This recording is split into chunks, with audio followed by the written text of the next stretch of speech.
Hello friends, नमस्कार। कैसे हैं आप लोग? उम्मीद करता हूँ अच्छे होंगे। तो जी हाँ फ्रेंड्स, आज हम इस वीडियो में बात करने वाले हैं खेसारी लाल यादव जी के बारे में। जी हाँ फ्रेंड्स, आज खेसारी लाल यादव जी का बहुत ज़बरदस्त सॉन्ग रिलीज हो रहा है, जिस सॉन्ग का नाम है झगड़ा। जी हाँ फ्रेंड्स, इस सॉन्ग को अखिलेश कश्यप ने लिखा है, बहुत बेहतरीन लिखे हैं, बहुत ज़बरदस्त सॉन्ग है और ये अन्नपूर्णा फिल्म पर रिलीज होगा। जी हाँ फ्रेंड्स, ये अन्नपूर्णा फिल्म पर रिलीज होगा। आप लोग जाइएगा, खूब ढेर सारा प्यार आशीर्वाद दीजिए खेसारी लाल यादव जी को झगड़ा का। जी हाँ फ्रेंड्स, बहुत कॉमेडी सॉन्ग है, बेहतरीन सॉन्ग है। वीडियो सॉन्ग रिलीज होगा अन्नपूर्णा फिल्म पर।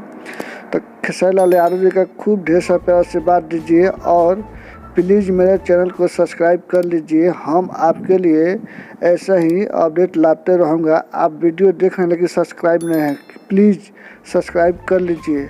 ऐसे अपडेट लाते रहूँगा। तब तक के लिए बाय बाय।